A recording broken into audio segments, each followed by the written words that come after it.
Doncs hem continuat una setmana més amb aquesta primavera que sembla més aviat un avançament de l'estiu. I hem continuat amb molta bonança, amb un clar domini del sol, temperatures molt i molt altes que han anat pujant des dels 27 fins als 32 graus de màxima.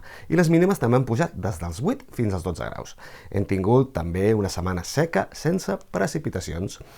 I aquesta setmana continuarem amb temperatures altes, però no tant com dies enrere, baixaran entre 1 i 3 graus i tindrem el pas de diversos fronts de núvols que vindran des de l'oest i que creixeran amb més força durant les tardes, sobretot a l'interior i no tant a la costa. Les pluges poden aparèixer de forma irregular, sobretot més cap a l'oest i al Pirineu i a les tardes, un comportament típicament primaveral i amb precipitacions derivades de la forta evaporació. Dissabte, però, tindrem un dia en general assolellat, però amb alguns núvols prims que poden guanyar més força a la tarda. Les temperatures seran més baixes que dies enrere. Les màximes es quedaran al voltant dels 27-29 graus i les mínimes estaran oscil·lant al voltant dels 14 graus i podria ploure alguna gota a les zones més de muntanya.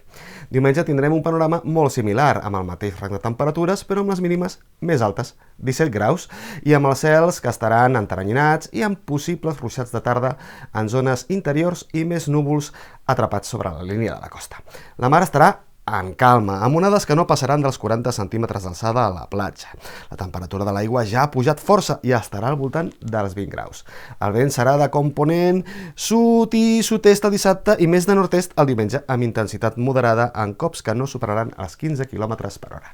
I durant la setmana vinent es mantindrà aquesta tendència a la normalització de l'estació, en temperatures que seran ja més habituals, amb màximes de 24 a 25 graus i mínimes de 12 a 15 graus. Tindrem intervals de núvols, no farà tant de sol i podem tenir algunes pluges el dimarts i el dimecres.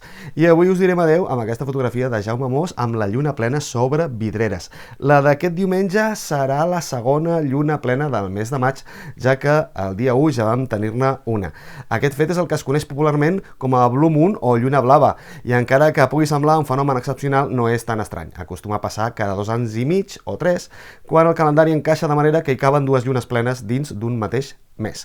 La causa és el cicle de la lluna, que dura aproximadament 29,5 dies, és a dir, tenim una lluna plena cada 29,5 dies, i com que els mesos del calendari tenen entre 30 i 31 dies, de tant en tant, una lluna plena pot aparèixer just a l'inici del mes i l'altra al final.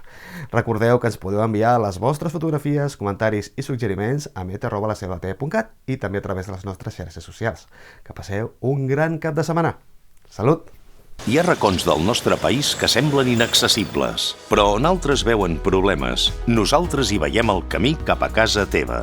A Petrocat Girona tenim la flota adaptada per arribar allà on el gran camió no passa, sigui el carrer més estret o el racó més amagat. No passis fred. Distribució de gasoil a domicili. Ràpida, eficient i per a tothom.